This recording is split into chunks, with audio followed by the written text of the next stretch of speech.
You're listening to the We Are Libertarians podcast network. Find all of our shows at wearelibertarians.com.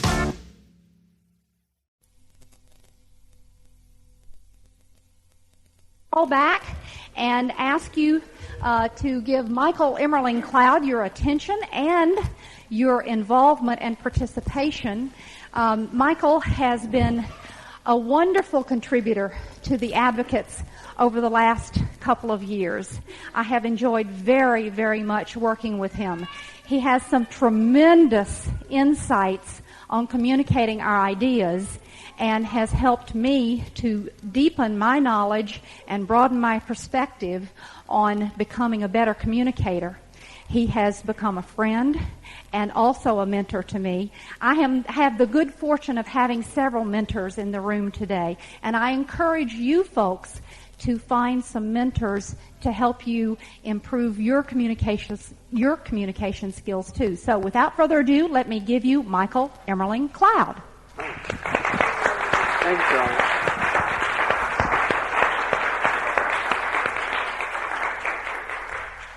St. Francis of Assisi said, it is in giving that we receive, and sometimes it's hard to receive praise. Have you ever had anybody say something to you and you feel very flattered, and you just didn't know what to say? Well, thank you is what you say, but emotionally you're just not quite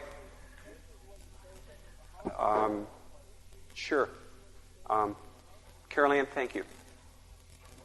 I'm glad that I moved from being a tormentor to a mere mentor. No.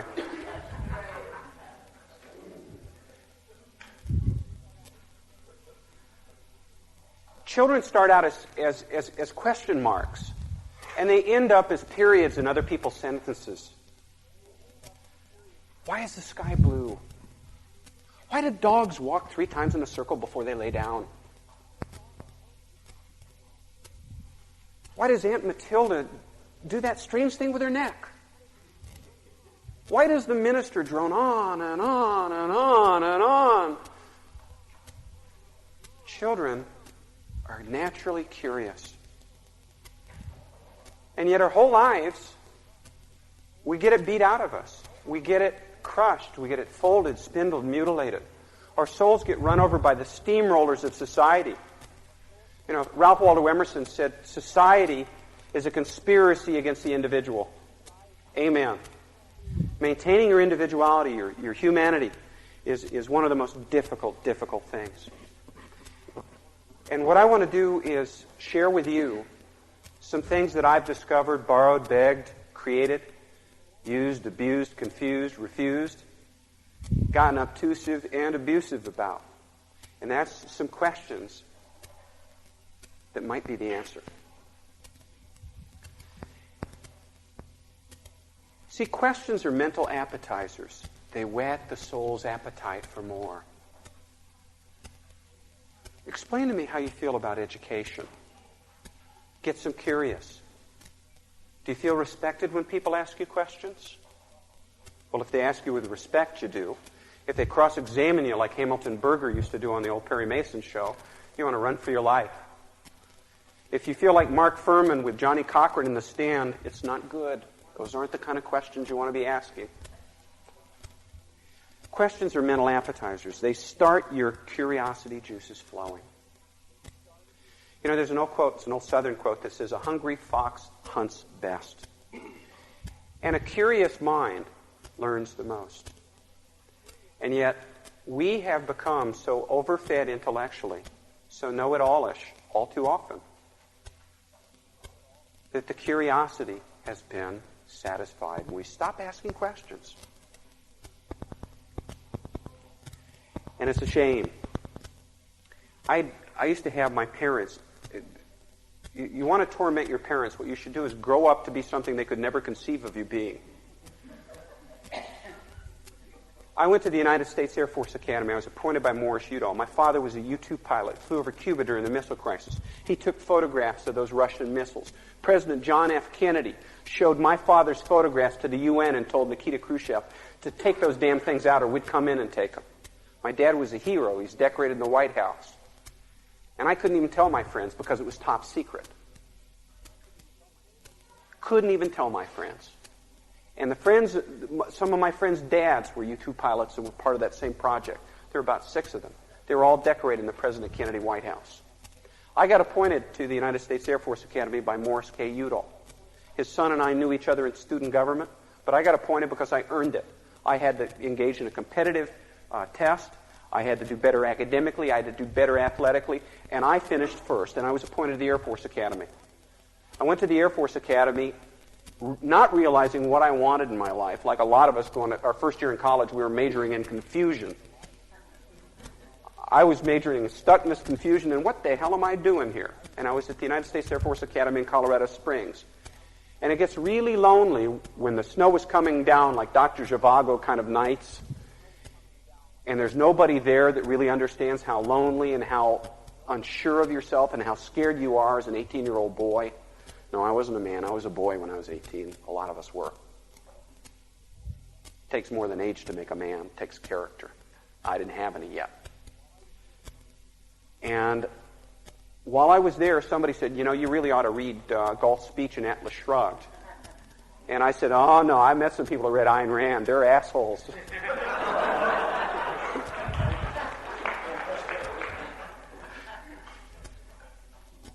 You've heard stories about functional illiterates.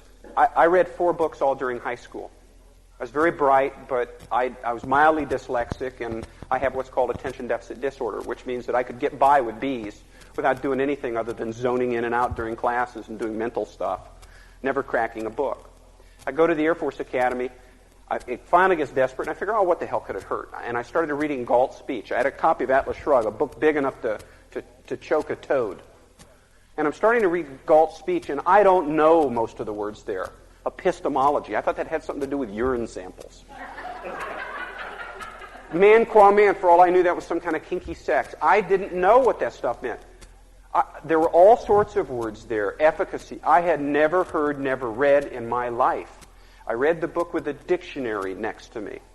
And in a spiral ring notebook, I'd copy the word out and look it up in the dictionary and worked my way through that damn speech.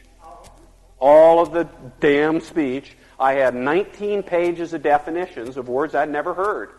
I finished the speech and then finished Atlas Shrugged without ever having begun it. Then I started it over, and I had to fill in another like 13 or 14 pages. And Rand was sort of a jump start for my brain. It was like the shutters came down. It wasn't that she was right. It was like she challenged everything I believe, and she did it in such a breathtaking way that all of the complacency, all of the staticness, all of the stuckness got jostled loose. Like a car stuck in the road where you have to kind of bump it to get it out of that chuck hole, or out of the snow, or out of the mud. And I went, wow. And I got absolutely excited by books. And I started reading.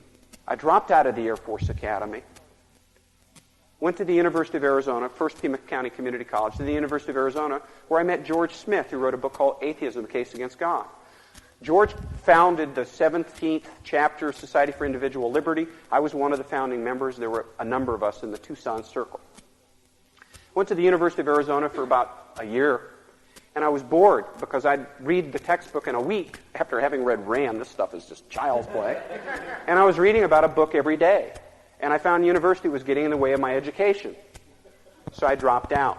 Of course, my parents realized that's the express route to hell. I took a job as a theater manager for a drive-in theater, the Apache Complex, worked about 4 or 5 hours a night, and spent the rest of my day getting the education I never got in school. Reading, reading, reading, reading. Since that day, I've read 14,000 books cover to cover. And it's not as hard as it sounds. Don't be that impressed. It's been 24 years, and if you've got nothing else going on in your life, single, male, you can read lots of books, and you're going to need to, because it's going to get lonely. 1976, I ran for U.S. Congress as a Libertarian. Ran against Morris Udall, the man who appointed me to the Air Force Academy. It's my way of saying thank you. When it was over, Morris Udall offered me a job as a speechwriter. During the campaign, I met other people, said, hey, you write speeches? I heard you gave some lines to so-and-so, and I said, sure. Wrote some speeches for them. I wrote speeches off and on. I ghost wrote a doctoral dissertation in political science. I've ghostwritten 6 books. I'm one of the most widely quoted underground speechwriters in the country. I don't get credit for it. My clients do. If they pay for it, they own it.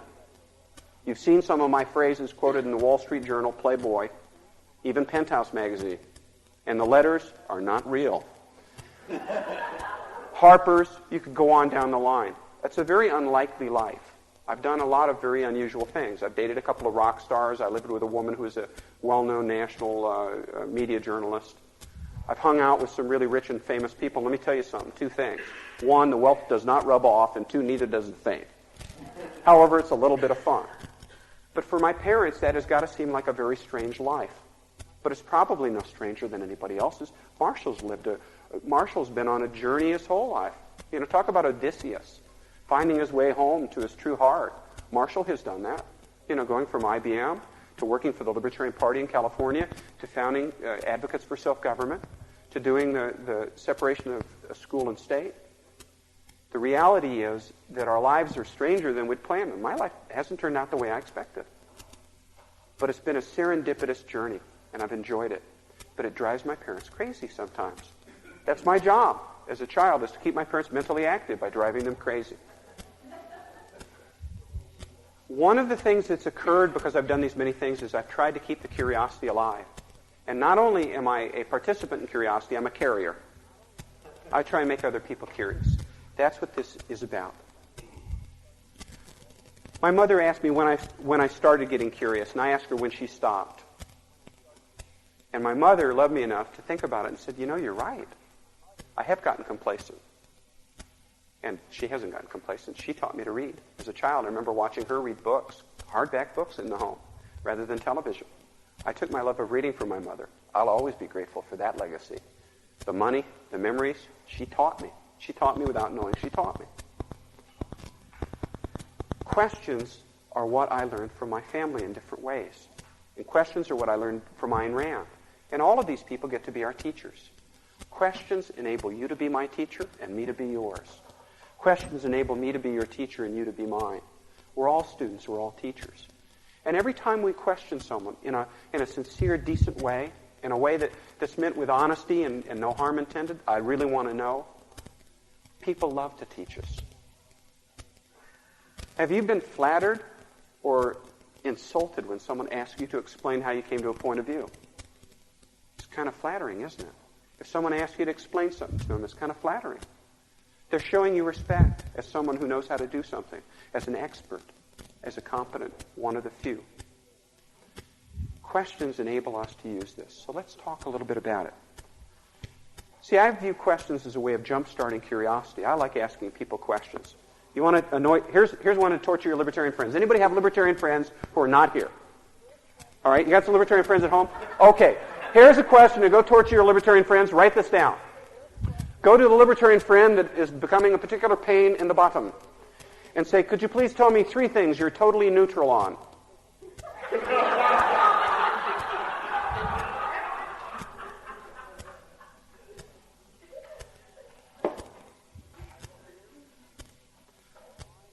I will guarantee you their mind will start fluttering. The smoke will come out of their ears. They'll look like Robbie the Robot missing some of that good old oil. See, the reality is that sometimes questions are the answer. I fell in love with a woman a couple months ago, and I told her I loved her, and it was hard because I've got a reputation. Well, I got a reputation. And I got it the old-fashioned way. I really did all those things. And sometimes your past stands in the way of your future. And I didn't want it to because I love her. And it was not responded. And maybe because of her own stuff, or maybe because of me, I don't know. But had I not asked her, I couldn't have lived with myself. Had I not told her how I felt, I couldn't have lived with myself.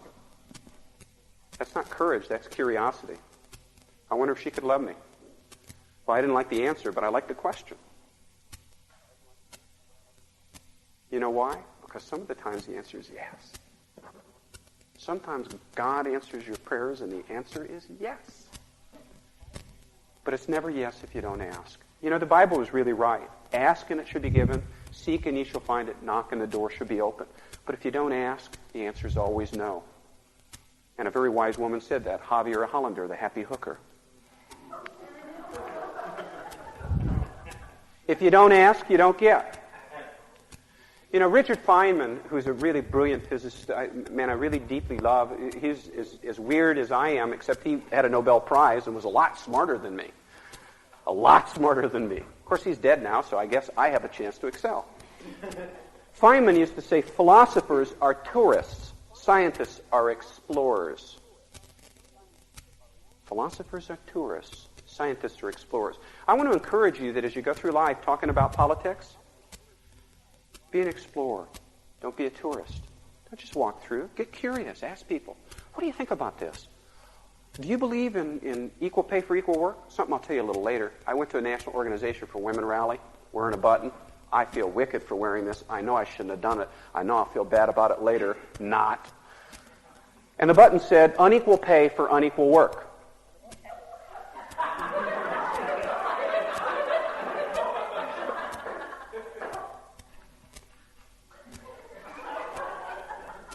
It was the ideological equivalent of PMS with an Uzi.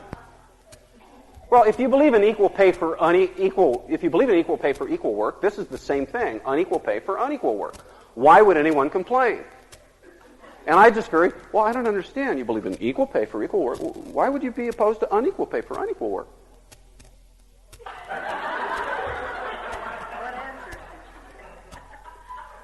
Well, I remember the first explanation, get the bleep out of here. I said, should I write that down or do I get an autograph statement there? I said, so that's your answer to it, right? That was just a way of sort of tweaking their possibilities. Questions can do this too. Now, after this weekend, you're going to find new questions that are going to occur to you to ask people about government, to ask people about liberty. Why? Questions make you curious, which leads to a new question. Every question we answer leads to a new question that needs a new answer. There was a study done by a guy named Csikszentmihalyi and Gersels, I believe it was, called Creative Vision, 1974-76, where they studied people who were really good artists, and they found really good artists as opposed to drones and hacks and people that turned out to kind of crap like dogs playing poker. The real artists out there would see artistic problems where other artists wouldn't see problems. Part of being a good artist was the ability to create or spot new problems, to raise new questions, to get curious. It's an interesting phenomenon. That's also a characteristic of the best computer programmers. It is also a characteristic of the very best physicists and scientists. They see problems where other people don't see problems. We see questions where other people see complacency. And one of the fun things to do in life is raise questions that other people never thought of. Because then we give them an opportunity to explore what they really believe. And that's all I'm asking them to do. Can I ask you a question? Would you mind if I ask you all a question? Would that be all right with you if I ask you a question? If politics is a big poker game, and there's the big government big government liberals on one side, big government conservatives on the other, and the big government collectivists on the other side, and we're playing poker and it's an honest game, and they're not marked cards, do you feel like if we turned our hand over, our libertarian hand, and they turned over their hand and we played face-off, would we win or would we lose? The facts are friendly to freedom. The facts are friendly to freedom. And I feel like the more I can get people to explore the freedom issues, the more I win. The more they ask about freedom, the more they answer for freedom. The more they ask of freedom, the more they answer for freedom. Because questions can be the answer. Now, there are certain enemies of curiosity, certain enemies of questions. We're all brought up with them. First enemy is thinking you already know. Thinking you already know the answer stands in the way of getting a real answer. There's a story about the Zen master that has the philosopher come to his house. And the philosopher says, oh, I've read about this philosophy and that philosophy. And the Zen master is saying, yeah. He's pouring tea. Would you like some tea? Yeah, I would. Well, he pours it into his cup, and the philosopher's telling him about Descartes and Hegel and Hegel, and he's telling him about this person and that person, about T.D. Suzuki and Shogun Suzuki and all these people he's read. And the Zen master listens and keeps pouring the tea that overflows the cup, that overflows the table, that spills onto his shoes. And the man looks at him and says, man, are you stupid? The cup's full. There's no more room. And the master says, ah, yes, you too are full. You have to empty your cup to receive my tea. And I would hope the philosopher would take it as a teaching tale, not as an insult. It was meant to teach. It was not meant to harm.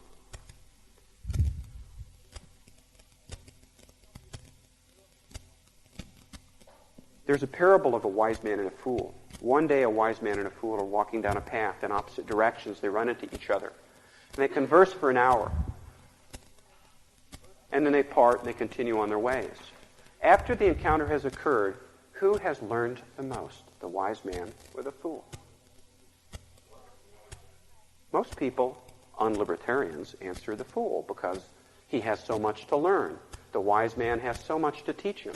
But these people forget the fool is a fool because he cannot profit from anything. And the wise man is wise because he can profit from everything. Part of our task as human beings, as spiritual beings, as social beings, as individuals, is to learn to profit from all of these encounters, to turn it all to our learning and our own growth. It's like Obi-Wan Kenobi said before Darth Vader struck him down, I'll rise up stronger than you can imagine. So too shall I. The third problem that we have is that we think we know enough. I know a lot of people that have quit their reading. They stopped reading books when they got out of college. They put the books on the shelf and the diploma on the wall. I know lots of people like that. I've done my reading. I read a little bit in a yachting magazine, a little bit in this magazine, a little bit of that, but I've done my reading. I've done my thinking. And they live off old thought the way a bear lives off old fat, hibernating, waiting for the spring. Well, I'm the wake-up call. And it's time for us to look again. Do you know what they call graduation at school? It's called commencement. Commencement means beginning, not ending. That's when you take off the government blinders, you take off the training wheels, and you embark upon the pleasures and the payoff of a path of lifelong learning. Free learning, self-directed learning, your own learning. Where every book can be your teacher, every friend can be your mentor. Every encounter can be an education. Life can be a classroom. And we're all in session always. You know, if learning feels like a burden, if your learning feels like a burden, every time you pick up a book, you're going, oh, God, I've got to read another book on economics. I read Hayek last week, and I've got to read Bombauerick this week, and I've got to read Menger next week. If your learning feels like a burden, it's because the government-run public schools are teaching disabled. They have damaged you. They have taught you that teaching is terrible, that learning is painful. It's not. Learning is joyous. Learning is exciting. Learning is satisfying. Learning is the most fun you can have with your clothes on. Of course, you can learn a little bit with your clothes off, too, I might point out. Now, we had people who also taught us, not only did our teachers stop doing that, but we had our parents. Parents didn't want us to ask so many questions because we were annoying. They didn't know why the sky was blue. They're pretty average people, most of our parents. They're not bad people, they're just average. They hadn't kept reading after school. They didn't know why the dog walked 3 times. They didn't know why the water swirled this way in the toilet here and that way in Australia. I don't either, but I'm sure there's a good reason. What? Oh, okay. I'm perfectly in agreement with that. Whatever, it's somewhere down the line I'll learn about that. Now, why can't I stay up late? Now, what happened was, our parents, finally, after getting asked a million questions by us kids, said, shut up. Just leave me alone. Go to your room. You'll learn when you grow up. I'm grown up now. I called and said, okay, tell me now. I like doing that. Or your parents say, someday you'll thank me for this. I called them back, thanked them.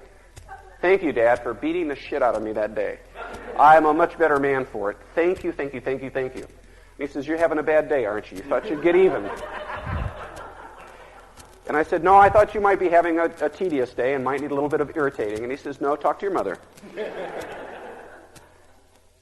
See, the truth is, they didn't know the answer to a lot of the stuff. They were pretty average people, and very often, rather than admit they don't know, which to most people is humiliating, they feel humiliated, a lot of people, if they don't know the answer. Rather than admit it, they dissed us. They told us, shut up. They said, don't ask so many questions. Don't be nosy. You'll find out when you grow up. It's impolite to ask those kind of questions. I always like that because I like impolite questions. I mean, impolite questions are the most interesting. They give you really interesting answers. I like the people that ask the questions that nobody asks. And Johnny Cochran, some people think you were toting to African-American America with all of your crap about Mark Furman being like a Nazi. Some people think you're a real pond scum. How do you feel about that? I mean, I'd like to ask that question. Somebody needs to ask it. He needs to look in the mirror and ask it. And I mean that with respect. Now, or one you might have heard in church. It's sinful to doubt. Remember the story of the doubting Thomas? Doubting Thomas was the worst. How dare you ask? It's wicked to ask questions. Just have faith. There are some churches that do that. Well, I have a response to those kinds of religious leaders and those kinds of parents that I think that we need to admit. A little humility, acknowledging, I don't know the answer to that. I'm not sure. Let's go check in the library. There's nothing wrong with admitting that we don't know everything. I don't know everything. No one in this room knows everything. I don't know 1/10 of 1% about everything. And admitting that is not humility, it's honesty. We've been battered, we've been bruised, we've been bloodied and beaten, and we stopped asking questions. We're like battered children. We're afraid to ask questions. Can I tell you the truth? Everybody else that you know is too. They went to the same schools we did. They got a beating out of them. They're afraid to ask the questions. And so we have to take the lead, set an example. Be responsible adults and teach it. My answer to these institutions, these parents, regarding belief or faith, any of that can't stand up to questions doesn't deserve respect. I've never met a religious leader who wouldn't talk and explain their faith. And if they didn't have answers, they might say, this is a problem for our faith. And there's nothing wrong with admitting that. When someone says, but libertarians don't have a perfect answer to this, my response is, I never promised you perfection. Libertarianism isn't perfect under all circumstances, at all time, for all people. Does that surprise you? What? Your parents didn't tell you there's no Santa yet? Now, come on. Is it that disappointing? The truth is that those things are difficult for us to admit. They're difficult for us to do. And as a consequence, we don't ask the questions. So let's talk a little bit about the kinds of questions we can ask that'll be very valuable in communicating libertarian ideas. Because, see, the purpose of asking questions is to get the conversation started. It's like a jump start for the soul. It's a way of starting up ideas. Now, there's a quote in a book called Gravity's Rainbow. Has anybody here actually read Gravity's Rainbow from beginning to end? I have. You had the same reaction. Tim Leary, I'm in a conversation with Tim Leary, and Tim says, Michael, you really got to have blah, blah, blah, blah, blah. I said, all right, I'll read it. Tim Leary says it's good. How much drugs could he have taken? I'm reading the book, and I'm figuring, you ever start reading something, you go, it's got to get better, like you go to a movie, it's got to get better, it's got to get better, it's got to get better, and the credits roll over, it's got to, maybe if I watch it again, it'll get better. And I read from beginning to end, and for the life of me, it never got better. Should have called Tim and gotten some of the drugs. I think you're absolutely right. I was just absolutely befuddled, but there was one line in the book that was a brilliant line. And he says, if they can get you asking the wrong questions, they don't have to worry about the answers. Write that down. That's a really good quote. If they can get you asking the wrong questions, they don't have to worry about the answers. And I thought, wow. I mean, that was, if he would have just given me the page number, I could have skipped the rest of the crap and just cut it out. You ever want to do that? It's like the little boy going to his mom and say, Mom, where do babies come from? And the mother says, ask your father. And he says, I don't want to know that much about it.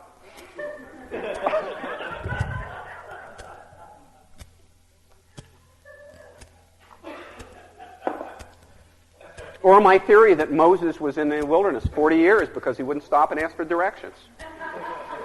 It's a guy thing. A woman would have had us out in 15 minutes. We'd own the Gaza Strip. It would have been cute. But that's my theory. Now, you can talk to your minister about that on Sunday. I don't want to hear those stories now. If they can get you asking the wrong questions, they don't have to worry about your answers. I'll give you a few examples. Yes, but what about the poor? You ever hear that? But what about the poor? Well, the conservative solution is to burn the poor. Or there's the callous conservative position, let them starve on the street. And the libertarian says, the streets would be privately owned. We'd never find them there.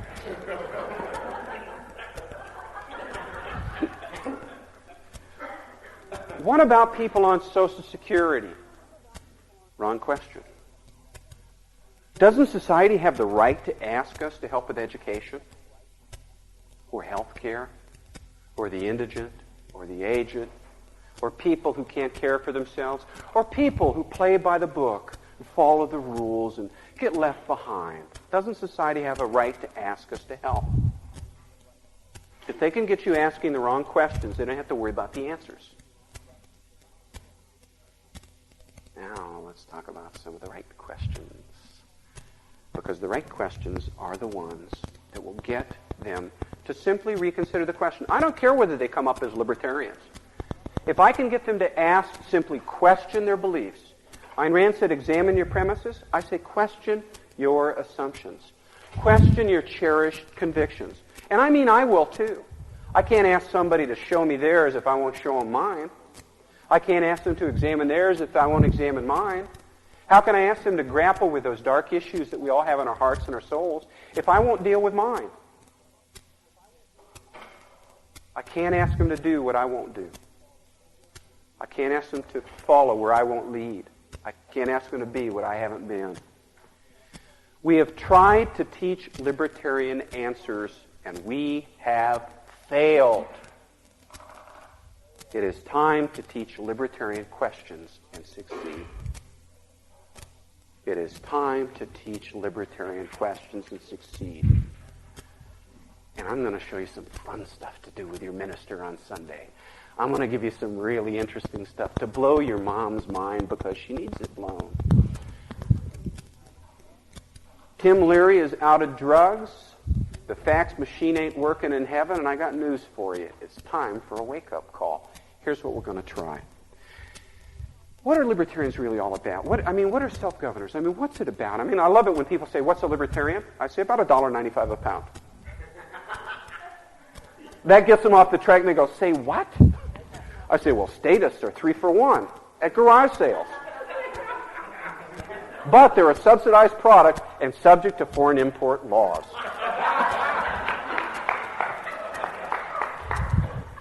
A little confusion can sow a lot of thinking.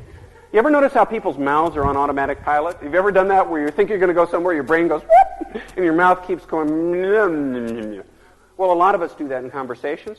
So I think confusion's a very wholesome thing to give them. So ever so often I give them a confusion, stuff like that, and you can see them coming awake, and it's like, what? Now I've got their attention. I go, now let's talk. Now I've got your full attention. Now it's time for me to reach inside your mind and go, booga, booga, booga. Because that's my job. Now, I say, well, look, somebody asked me, I say, what are libertarians? I say, libertarians believe in liberty. Individual liberty and self-responsibility. We believe in self-governing individuals.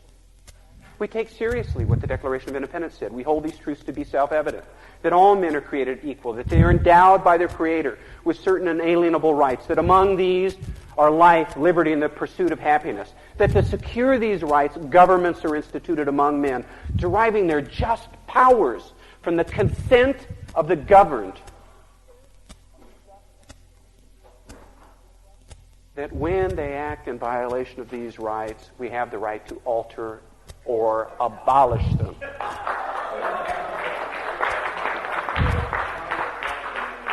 I look them in the eye and I say, I signed on to the original contract with America, the one that people pledged their lives, their fortunes, their sacred honors with.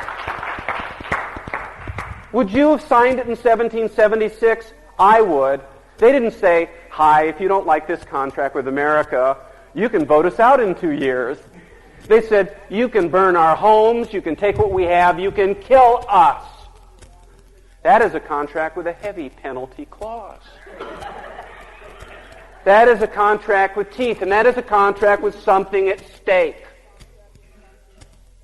Everything they are, they risk everything they are for their beliefs. That's what a libertarian is. I'm willing to roll the dice. one time, betting everything I have, everything I am, on freedom, because I know they're going to come up 7. We believe in individual choice, individual responsibility, individual consent, individual dissent. The individual's right to say yes, the individual's right to say no. The individual's right to join, the individual's right to not join. The individual's right to do business or not do business, to offer himself for service or not offer himself, to sell his goods or not sell his goods. Individual choice, individual freedom, self-responsibility. Those are the twin sides of the gold coin we call liberty. Every choice, every decision, and every responsibility is individual. That is the defining nature of this. Is that if this whole room votes that we shall do something and Marshall Fritz says no, Marshall can go his own way. If this whole room says no and Carol Ann Rand says yes, we'll probably go her way. Because she's got the key to the room. But normally we'd go our own way. That is what a libertarian is all about. So I ask, how can we get people to think like a libertarian? How can I teach them to think like a libertarian? How can I teach Esperanto for a reason? How can I teach them libertarianism as a second language? How can I make them bilingual? Statist, freedom. How can I teach them English? How can I teach them libertarian as a second language? Ladies and gentlemen, friends, neighbors, troublemakers, irritants, lovers, friends, taskmasters, taskmistresses, and I love those taskmistresses. 1-900 severe woman. And even some Gen Xers, ARC. To ask libertarian questions, here's what we need to do. And here's what we're going to practice a little bit after I get done doing my rock and roll, troublemaking, irritating, annoying, I'm the grain of sand that irritates the oyster that causes the pearl stuff. And we're not talking Pearl Jam, we're talking real pearls. Questions must focus on who decides. Please write this down. Our questions about politics must focus on who decides, who chooses, who is responsible. Most libertarians want to talk about freedom. I don't. I want to talk about responsibility. I want to talk about accountability. I believe in those things. I live those things. When I screw up, you know who cleans it up? Me. And when you do, you know who does? You. And anybody that wants to help you. That's the way life is. I believe in individual compassion, individual choice. We have to ask, all of our questions have to focus on who gets to decide. Who has the right to decide for you? Who has the right to choose for you? Who has the right to be responsible for you? The individual. That is the fundamental difference that separates us from the conservatives, from the liberals, from the collectivists, is individual choice, individual decision, individual responsibility. Now, I like asking questions like this, and see if this doesn't jiggle your memory a little. I need a volunteer. You, come up here, please. I'm Michael. You're? John. Pleasure to meet you. I want you to pretend for a second you're a statist. Lower your IQ about 15 points. Okay. Lower your moral standards completely. If you were a statist, and I were to ask you this question, say you aren't a statist, say you're the guy next door. Let's say I tried this on you. John, could I ask you a question? Sure. Now notice I got permission to ask John a question. John has just made an agreement with me. Isn't that nice of John? Oh, good. We've got it. Thank you. I can talk loud. All right, let's try that. We'll try it again. John, lower your IQ 20 points. Lower your moral standards below human decency. Pretend you're an average person. Oh, I'm teasing. Most average people are pretty decent. The only average people that aren't decent are average statists. And we hope to make them an endangered species. John, could I ask you a question? Sure. What I've done is I've gotten permission to ask him a question. He's made an agreement to engage in a game with me. And the game is, I ask the question, he answers it, and we have a conversation. If I just ask the question, he can walk away from it. He can say, yo mama. But if he's agreed, he's playing my game. That's a very good game to play. Start with an agreement. Would you mind if I ask you a question? No, that's fine. Now he's in. I got him. I bear trapped him. If a person engages in risky behavior, if a person goes out and uses drugs or wants to ride a motorcycle without a helmet, who should pay for his insurance? Him or somebody else? Thank you. Thank you. Did you notice how he stopped and thought? Now, was the answer obvious immediately? No. The answer was not obvious immediately. That's what I needed. Thank you, John. Everybody give him a hand.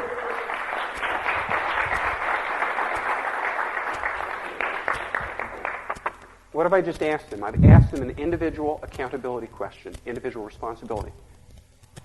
If your neighbor wants to go out and use drugs and get drunk and do things that are self-damaging, who should pay the consequences for his behavior?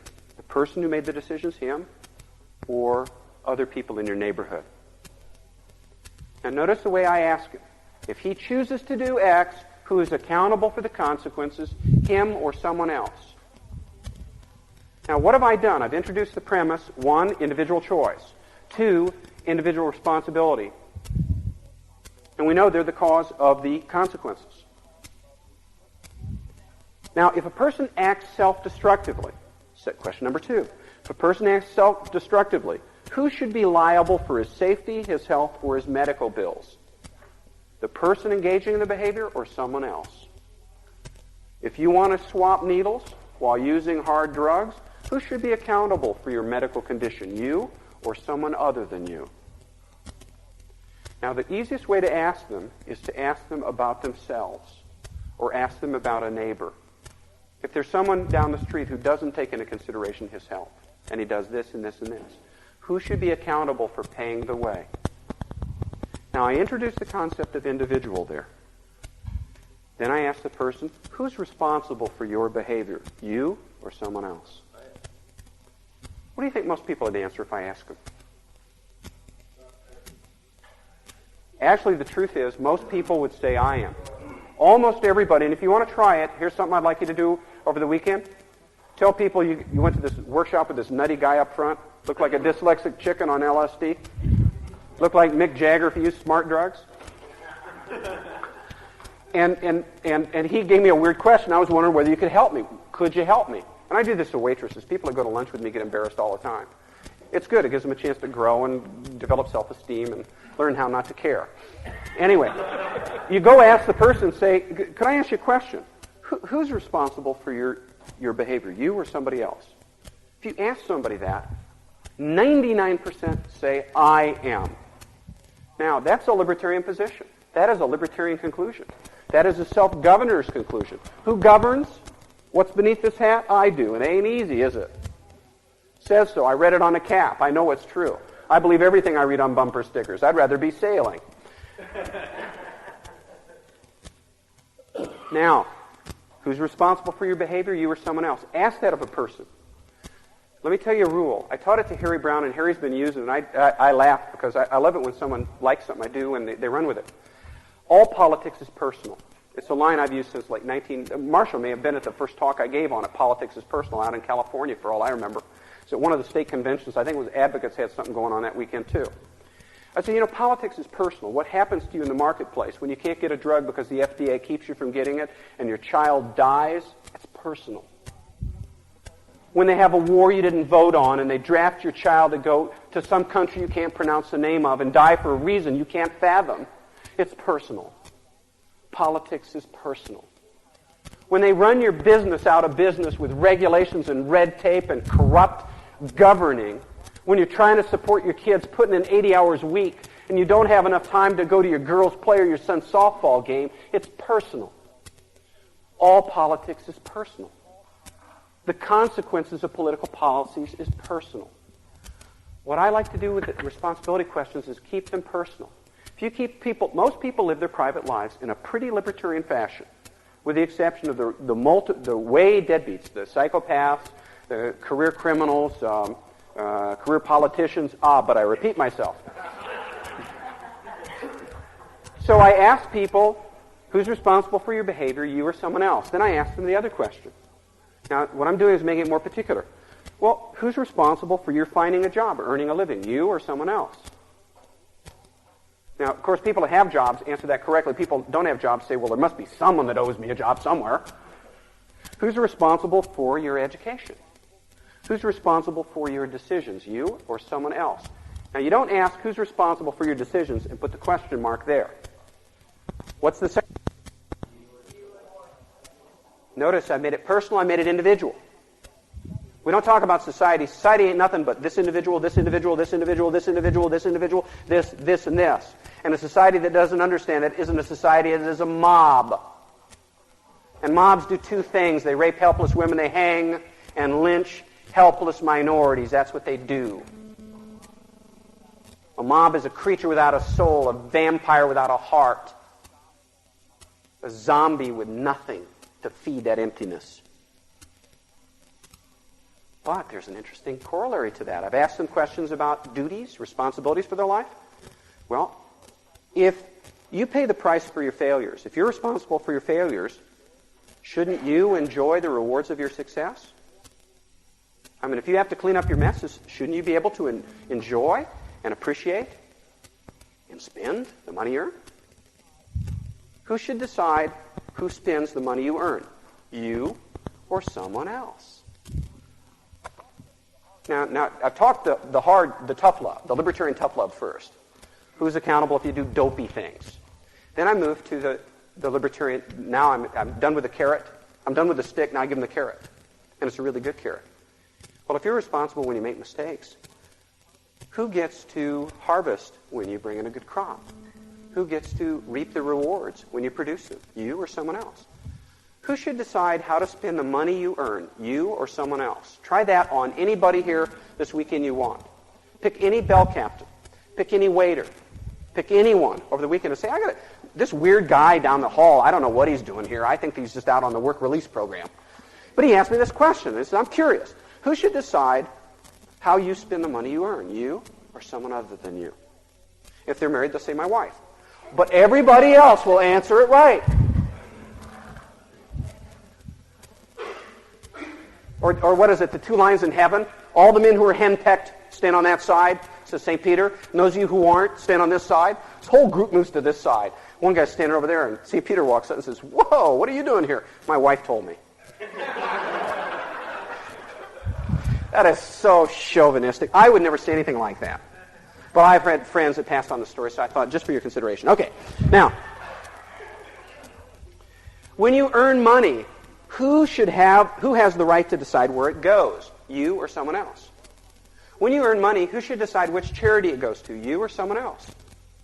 When you earn money, who should decide which cause it goes to? You or someone else? That's the point. Who's the better judge of the best way to spend the money you work so hard on? You or someone else? I put in phrases like you work so hard on because they're remembering that 60-hour week. You know why they're working 60 hours? 46 cents out of every dollar is taxed by the government at all levels. You're working twice as many hours to support your family because government is the black hole of thuggery. I think the best thing we could do, I think Jesse Jackson hasn't gone far enough. This idea of turning Washington, D.C. into a 51st state, I think we ought to declare it a nation and cut off diplomatic relations.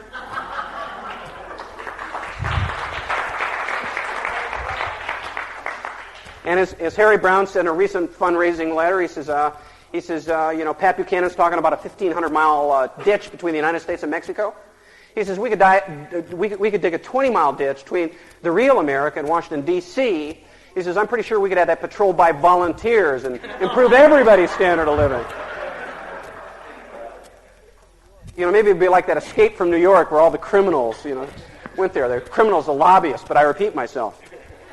Now, what I've done is I keep asking the person, who should decide, you or someone else? Who's best able to decide? Who has the right to decide? When you earn money, who has the right to decide where it goes, you or someone else? And most people immediately answer correctly. It's only when someone talks at politics they forget their principles. That's why we have to ask particular questions, specific questions. I like it when politicians go, well, doesn't society have a right to ask of its members? Excuse me a second, are you talking about the government or society? And are they asking or are they telling? And if I don't answer right, do they shoot me? or steal my money, or put a tax lien on my home, or asset forfeit my property. I just want to be clear whether we're talking about seduction or rape. And I mean that in a respectful kind of guy way. You can move from there to asking people libertarian questions regarding the amount of government that they feel comfortable with. You know, I don't know whether you know, but Harry Brown has come out for a flat tax. 0.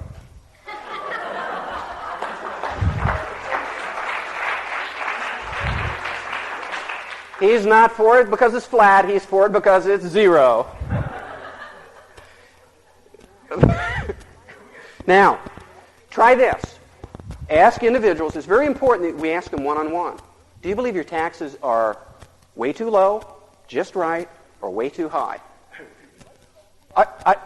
Write the question down. I'm not kidding you. You go ask anybody in this hotel, and anybody that wants to watch me go harass the help. Come on. Because I ask it in a real nice way. I don't bother anybody. I ask them. And they look around like it's a trick question. Are you nuts? Are you nuts? You know, it's way too high.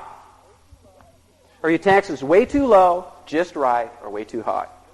Is government way too small, just right, or way too big? Do you know 74% all answer taxes are way too high, government's way too big? We have to make it personal. We have to let them realize that it's their decision, it's their money, and that it's an individual issue, not a group issue. If government rests on the consent of the governed, when I stop consenting, will they stop governing? It's a libertarian kind of question. Now, would you rather have more government involvement in your life and business and more government control over your life and business, or less? Now, what am I asking them? I'm asking them to make a value judgment. Would you rather have more of this or less of this? You know what people consistently answer? Less. Now, does everybody know what a Philadelphia lawyer is? Philadelphia lawyer is someone that asks you a question and answers his own question. You know what your problem is? I'll tell you what your problem is. Your problem is bad, bad, bad, bad, bad. When we ask a question, the hard part for libertarians is the second step. Shut up. Let them answer. Give them some air. Do you believe government is way too small, just right, or way too big? I'll tell you, it's way too big. That's not asking, that's answering. We want to teach them to answer as a libertarian, to ask as a libertarian, so they might become a libertarian. We want to teach them liberty as a second language. Now, so would you rather have more government involvement and control over your life and business, or less? I'm just curious. Would you rather have more government involvement and control over your church, or less? I like what Barry Goldwater said to the religious right. He said, I'll make you a deal. I'll keep government out of your church if you keep your church out of government. I kind of like that idea. And if they wouldn't tax the church or the people in the church, I'd like it even better. Try this. Now we moved from personal questions to the impact on you. I'm going to move to the government programs itself. All right, first part, I'm asking them to notice who makes the decision, who absorbs the consequences, who decides, who's responsible. The second, I ask them to judge. Is it too big, too little? Is it too much government, too little? Try this in high schools. Flip it on its head. If you're talking to high schools, would you rather be able to make more decisions over your own life, or would you rather that more decisions be made by your mom, your dad, your teachers, and everybody else?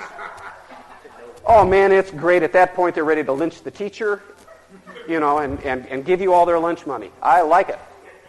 You can turn it around on that. But the next area in which we can do it is, here's another libertarian set of questions to do it. Does this government program make people more responsible or more irresponsible? Now, I like it because government programs are not neutral. It's not either they work or don't work. Sometimes they work in just the opposite way. It's not that they don't just cure the problem, they make it worse. And if you ask people that and they think about it, it's amazing what their answer is. Do you think government welfare to single mothers who are 13 and 14-year-old makes them more responsible and more likely to become self-supporting, or less? Oh, man, to ask the questions, to answer it. And they answer it the right way. But you can't give them the answer. You have to give them the question. You know the hardest part is biting your tongue while they're chewing on the answer. Because they know the right answer, and what they're doing, they're not just thinking of the yes-no part of the answer. What they're beginning to do is they're analyzing, saying, oh, they're starting to connect it. They're thinking. New dendrites are growing in their brain. New synapses are firing up. Scotty, give me more power. I'm giving her all I got. The fact is, they're starting to make new connections right after you've asked the question. I remember when I got a woman to quit being a welfare administrator. Honest to God, did it. I mean, it was an amazing thing. Because I ran into her at lunch one day. She was a friend of a woman I was dating, and it was one of those things where I said, by the way, I'm curious. I know you're very concerned about helping people who are poor and making sure that no one starves and caring for people. What I was doing there is expressing concern for her concern. But just to clarify for my own thinking, how does government welfare enable people to become self-supporting? And then I said, could you think about that? I always touch them after I ask a question like that because it's called anchoring and it does weird things to them, but it makes them think about it. And I walked off. I ran into her in a mall like a year later, and she said, oh, by the way, just her arm. You don't touch her all over. This is not Bob Packwood persuasion.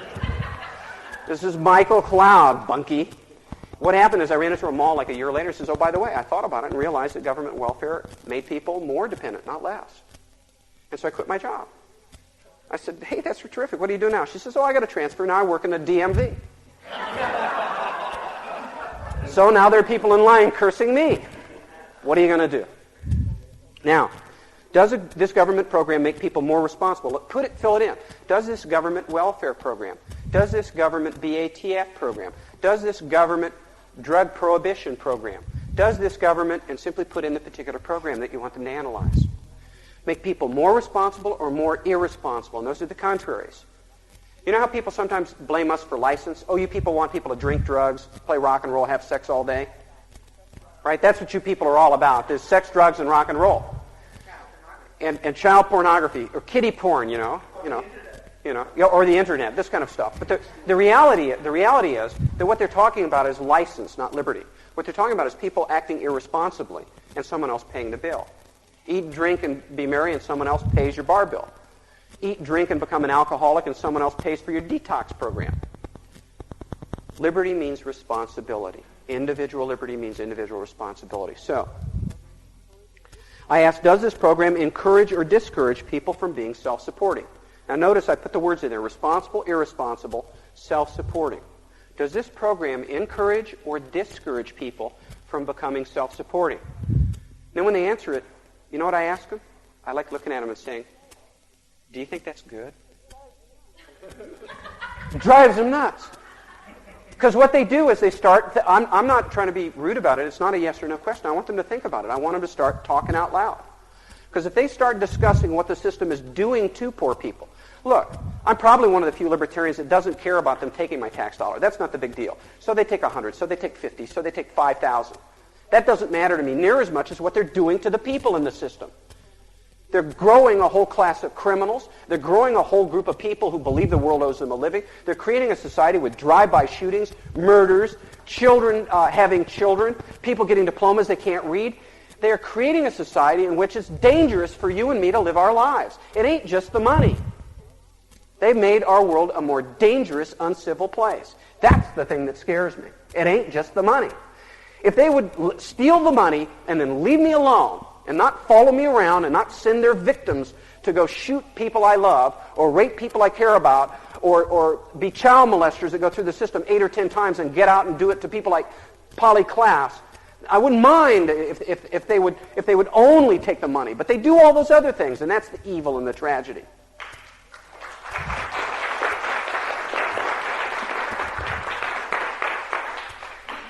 Now, I know I'm going to read about it in some libertarian magazine. Michael thinks it's okay to steal money. I don't.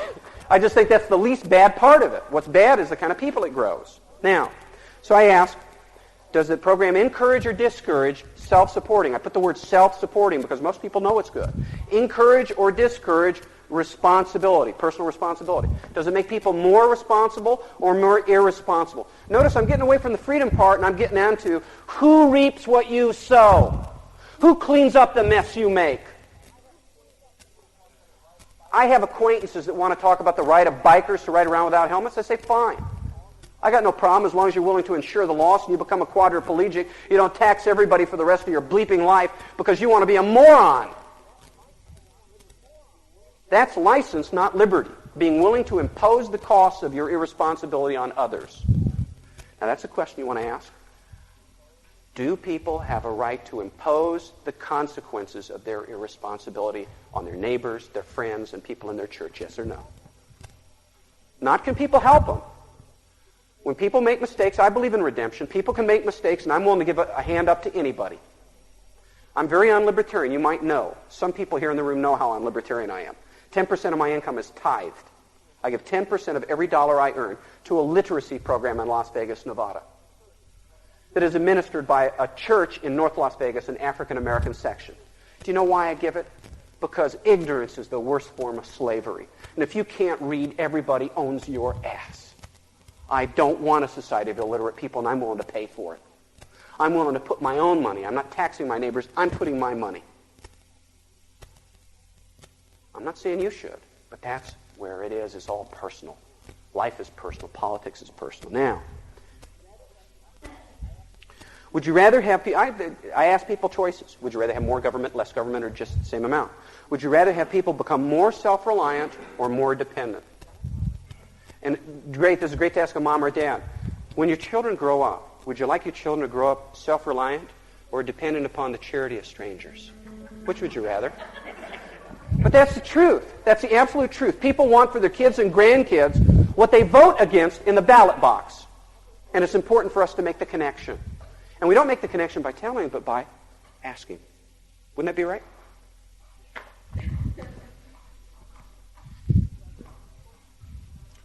So I give people choices. Responsible, irresponsible. Dependent, self-reliant. Okay? Would you like people to be better able to become better able to make their own decisions or less able? Well, how do you become able to make your own decisions? Don't you become able by making decisions? Now, in a moment, we're going to get to practice these. It's voluntary. You don't have to practice. If you don't want to practice, that's all right. But remember, practice is the royal road to mastery. Every martial arts master will practice the move thousands and tens of thousands of times. Every boxer will practice thousands of times. Every actor will practice the role hundreds and hundreds of times. Practice makes permanent. Practice makes it part of our second nature. Practice enables us, when we're flustered by some moron that says the most insipid thing we can believe, we're able to draw on this tool and bring it out and say, would you rather that people become more self-reliant or more dependent upon the charity of their neighbors? Which would be better, do you think? And when they say, you know the answer, perhaps I do. But what about you? You want them to answer the question. This is not a way of torturing people. It's a way of helping people. No, I go there with a clean heart. I go there with an honest heart. I'm not there to beat anybody up. I'm there because I really genuinely want them to think about the issue. Not because I'll show you, you stupid dunce, how dare you believe that government stuff. I'm there because I figure the only reason they're not in my shoes is they haven't thought about the issues. You know, if God gave you enlightenment and you hoarded it, you were stingy in your soul and you didn't hand it out, I think there's a very, very, very low place in hell for you. In a very small cubicle. You don't hoard the good stuff. You give it away.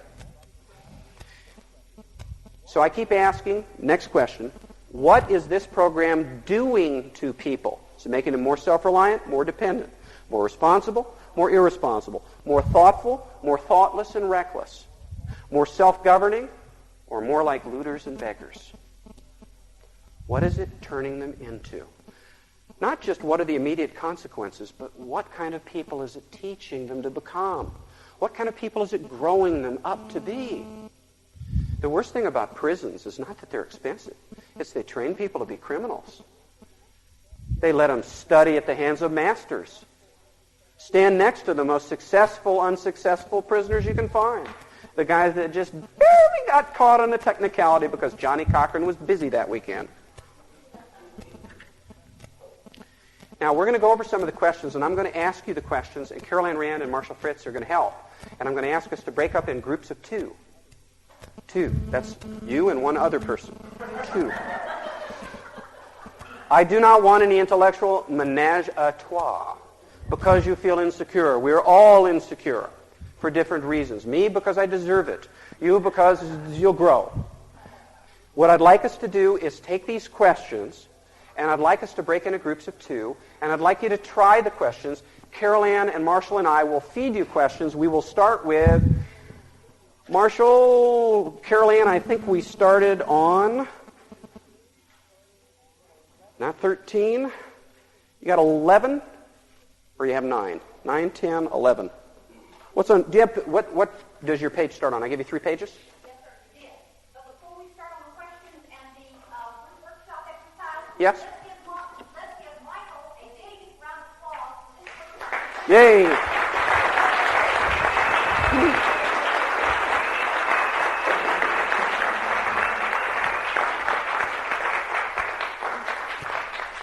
Self-governors do it responsibly. Ooh. Now, which question? Okay, we're going to start with page 10 here. Let's see. We'll start with section.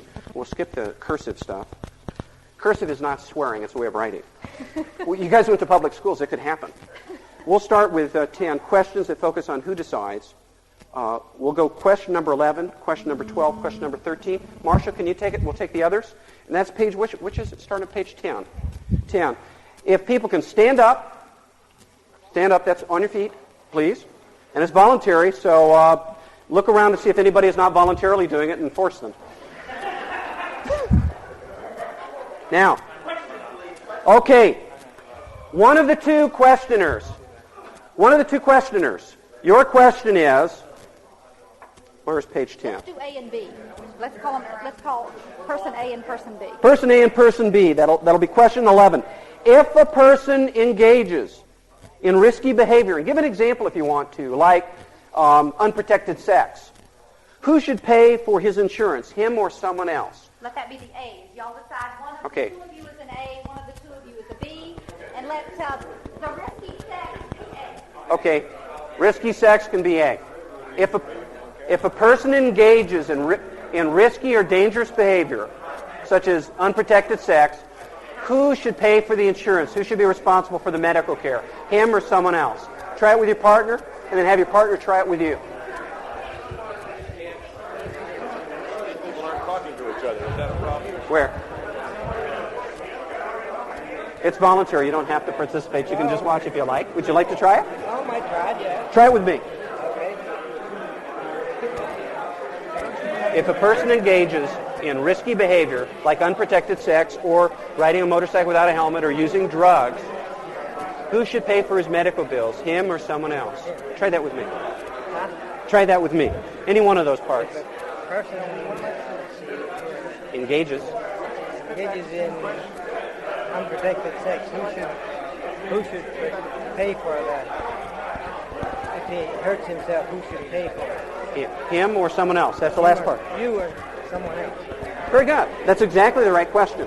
What's interesting is your neighbors, when you ask them that question, they know the right answer. Mm-hmm. They know the right ethical thing to say.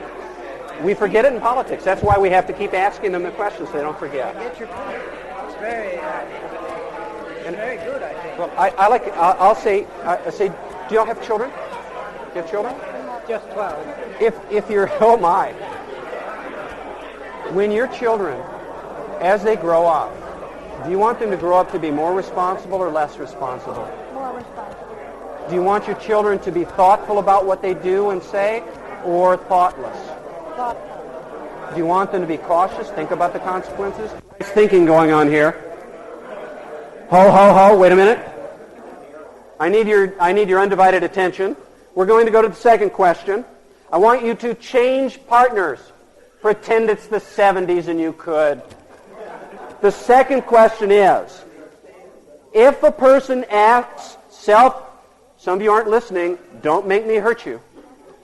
If a person acts self-destructively, who should be liable for his safety, his health, his medical bills? And the last part of the question is? Very good. Do that with a different partner this time. Find someone who you didn't talk to last time. Someone needs someone else. Need a partner? Go ahead. If if a person engages in self-destructive behavior that results in, that incurring medical bills or what have you, who should be responsible for picking up the cost? The person who engages in the behavior, or society at large, or other people? Say someone else. Instead of society at large, they might start thinking government, get locked back into status thinking, or someone else. Someone else. Very good. That's exactly the right way. Try turning around like this. If someone wants to go out and ride a motorcycle without a helmet, if someone wants to use drugs and then drive home, or get drunk and drive home at 4 in the morning, who should be responsible for what occurs, him or someone else? And what I'm doing is taking the principle and giving another example. And you might want to give different examples. Most people don't think abstractly. You need to go right to the specific. But you got it right. Practice it with someone else. Try at least one more. Let's see. Try it with Linda once. Linda, what's your listen? Oh, are you done with yours? 2, test 1, 2, test. So you saying you don't want 3 people? That bothers you? No, I'm just teasing. Okay. It's 3 people, you start, one person gets to be the coach. Then they don't do their work, and then I have to go back to work. Let's do a third one. All right.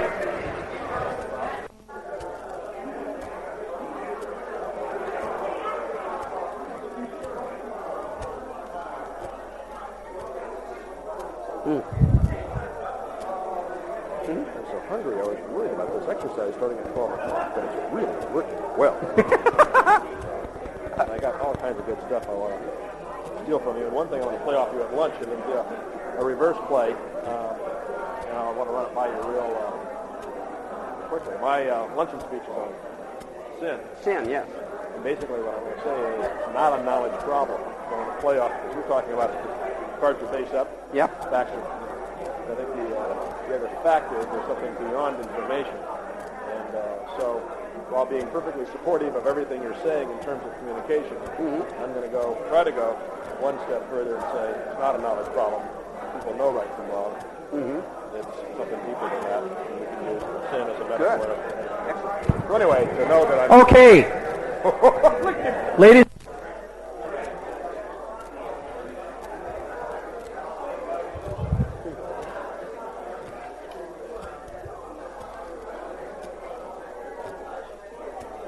Are we? No. You're probably going to talk about this because you seem so organized, but a lot of times, and we were doing this over there, the answer to these questions will be yes, but. And so then it's actually back on you to analyze why the but's wrong. Actually, I'll show you how not to do that. Okay. Keep your hands off my butt. No. Like the one question he asked me, for example, was, should I be responsible for the consequence of my behavior? I said yes, unless you weren't taught any better. And then who's responsible? The person who didn't teach you or someone else? What's that again? Then who's responsible if someone didn't teach you? The person who didn't teach you or someone else? The person that didn't teach me. Okay. That's perfectly reasonable. That can go back to personal accountability. So it's not my fault. Well, in a certain sense, I think a lot of this by the time we're adults, yeah. Okay. Ladies and lunch, don't make me turn this car around. I'll do it. Don't you make me. Okay, back to your chairs. Come on.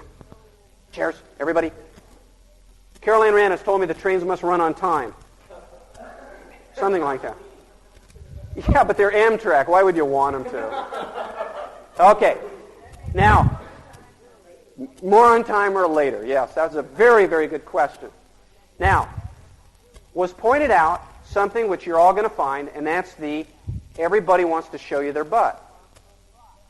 Yes, they should be more responsible, but I haven't seen so much butt since those thong bikinis at the beach. Let me make a suggestion. Here's a Michaelism.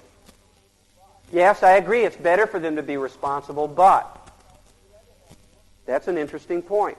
Would you rather have more people under more circumstances be more responsible or less people be responsible? Would you rather have more people under more circumstances be more responsible or less people be responsible? Because, see, here's the reality. Suppose a certain number in society are going to be irresponsible twits. Won't think about what they're doing, eat, drink, be married, get drunk, take a ride on the bike, whatever they're going to do. A certain number of people may in fact do that. Suppose that 60% of society right now is responsible, thoughtful, self-governing people in their private lives. Suppose 20% are dependents and another 20% are irresponsible, acting with license, not liberty. If we can take out of that 20% who are irresponsible, if we can move 10% over to the responsible side, have we reduced the problem dramatically? If we can move people from dependency to self-reliance, if we can move 5% or 10% or just one neighbor, are we better off or worse off? Would you rather have one more person self-reliant or one less? If it saves only one life, if only one person has helped with this program, I have failed dismally. But the fact is, society, all of us individually, when we're talking to each other, we may in fact not convince everybody. But what if more people, under more circumstances, more often act more responsibly? Aren't we better off? And if they're part of the solution, and if they're self-supporting, number one, the amount I have to pay to support them goes down. Number two, they've gone from being overhead to being income. And in any society, a society would be better off to have 90% of the people self-supporting and 10% parasitical than 80% and 20%.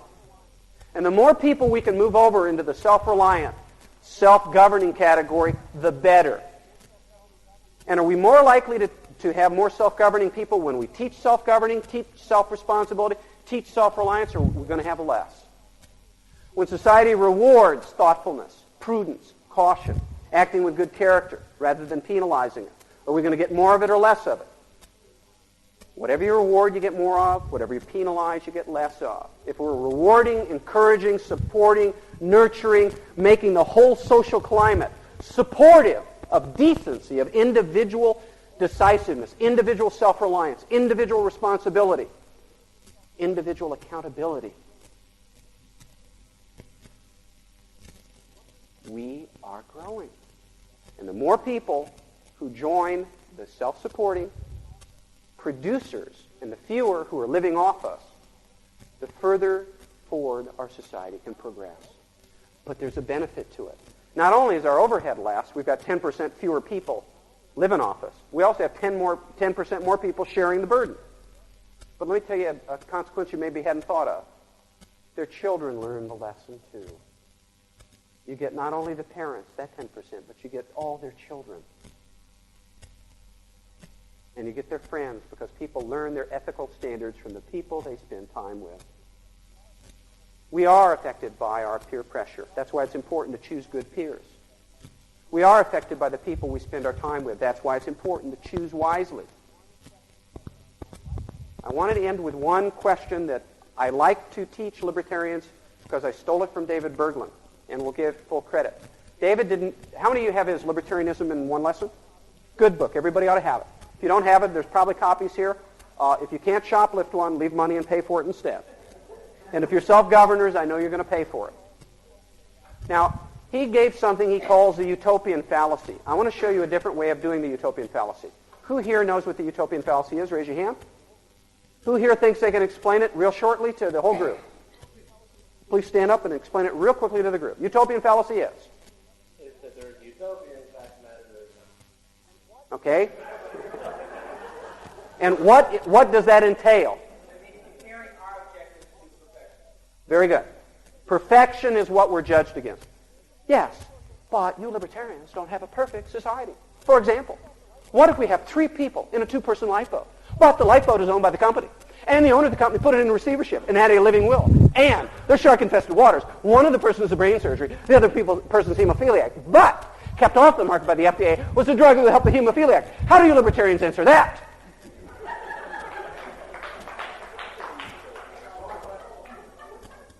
And that's not too far off from the kind of questions Bill Buckley used to ask. The utopian fallacy, let me turn it around. The utopian fallacy is that the idea that perfection is possible. Now, if I tell you something, you might argue with me. But what if I ask you and you tell me? Are you going to argue with what you tell me? Well, not unless you're schizophrenic. Yes, you will. No, you won't. Yes, you will. No, you won't. But aside from that, well, you could have a party if you're civil, 16 people. Now, utopian fallacy, let me show you how to turn it into a question and make it a powerful question that will lead arguments very, very powerfully. One of the things that will happen is we'll have conversations, we'll ask questions, and then people will go, yes, but what about this exception? What about that exception? What about this exception? What about the one person? What about the person that falls between the cracks? What about this one person? What about this one instance? I'm not arguing liberty means perfection. I'm not arguing that in liberty, all people under all circumstances always consistently, without exception, succeed. If I argue that, how many counterexamples does it take to prove me wrong? One counterexample, slaying a brilliant theory. Let me tell you how to do it using David Bergland's utopian fallacy. I ask people the question. I ask the utopian fallacy question, with full credit to David, because there's a brilliant insight there. And what I do is I ask people this question. It's a run-on question. This is a really smash-and-grab kind of question. Do you believe it's possible for everyone, under all circumstances, always, without exception, to get exactly what they want and have nothing mess up? Do you think that's possible? Do you think utopia is possible, where everything is absolutely perfect for everyone every minute of the time with no exceptions? Do you think it's possible to build a society where everything always works and nothing ever blows up and nobody ever has accidents and everything's absolutely perfect? Do you think that's possible?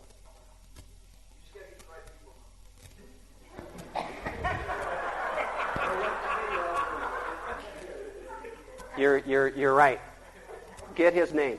Now, when someone says no, all right, now what I've done is I've strung together, do you think it's always possible under all circumstances? I put all these universal terms. Always possible under all circumstances for all people at all times without exceptions and no mistakes to get exactly what they want. Do you think it's possible to devise an absolutely, totally, completely, notice those words, absolutely, totally perfect society? Yeah. And most people will answer. Then here's your follow-up question. Why not?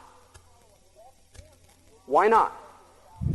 Let them give you the utopian fallacy instead of you giving it to them. Why not? Why isn't it possible? Well, there are going to be accidents. Well, any system will miss something. Well, what about this? Well, what about that? Once they've agreed, do you think it's possible to set up a society where everyone, always, under all circumstances, gets exactly what they want and need, without exception, a perfect society? Is that possible? Is it possible for anyone to put one together, do you think? And when they say no, ask them, why not? And then sit back and listen. And they will tell you the utopian fallacy. Well, there's always going to be someone who's going to mess up. Someone's going to break the rules. Someone's not going to follow instructions. Someone's going to forget to read the rule book. Someone's going to just have an accident. Some machine will break down. And then you go, oh, okay. Then, here's the follow-up question. You've asked them, is it possible? Then you ask them, why not? Why did you ask them, why not? So they would defend the utopian position. So they would say utopia ain't possible. And once they've done that, you do Michael's kick-ass, whale and flail, badass question, which is, well, if utopia isn't possible, if a perfect society isn't possible, notice I'm repeating myself, that's deliberate. Well, if utopia isn't possible, if a perfect world couldn't be built by anybody, how do we determine which society is better than another society? How do we go about figuring out whether this is better or that's better? If utopia isn't possible, if perfection isn't possible, if you can't set up a society where everything always, under all circumstances, is perfect, then how do we determine which society is better than another?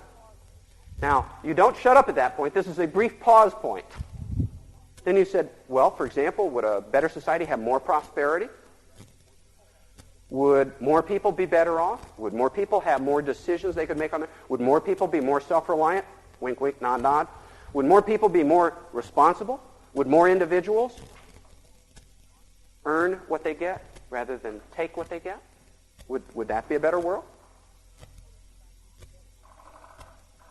Which kind of society would be better? One with lower taxes? One with higher taxes? One with less government? One with more government? One that encourages more personal responsibility? Or one that encourages less responsibility? Now, notice the steps. I gave them the utopia fallacy in the form of a question. What was the second step I had? When they answered, no, it's not possible for utopia. What did I ask them then? Why did I want them to answer why not? They would defend the position. Now, if they argued for the position, how likely is it that they'll attack it later? That's their baby from now on. You don't have to worry about that question. Oh, well, excuse me, I'm confused. Didn't you tell me earlier? Oh, yeah, you're right. You're right. My mistake. Oh, well, thank you. You know, that was very instructive when you told me that earlier. Thank you for teaching me that. Okay. Why not? Well, if utopia isn't possible, if a perfect world can't be built, where everything always works and everybody always 100% of the time gets exactly what they want, how do we determine which society is better than another? And the kinds of things they'll come up with is more prosperity, more choice, more civility, more decency, less crime. Gee, the kind of a world that most libertarians would have, isn't it? And then you throw in some questions. Would people be more responsible in this world or less responsible? Would institutions enable them to be more or less responsible? More self-reliant, less self-reliant. More dependent, more independent. Pay their own way or not pay their own way. Now, what happens if I ask them about the utopian fallacy rather than telling them?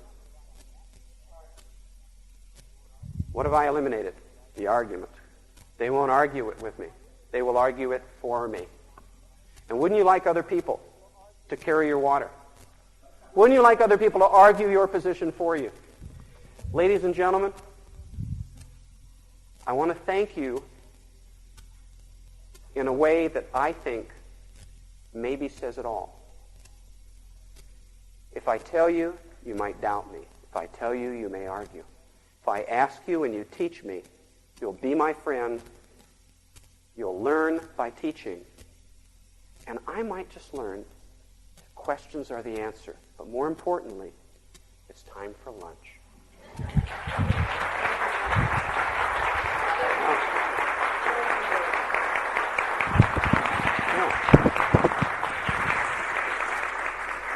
And all of the people who are here this weekend, all of these speakers you've got, what are we going to ask them lots of? Let them all be your teachers. We've got a lot of really smart speakers this weekend and a lot of really interesting people. Make them all be your teachers. Thank you.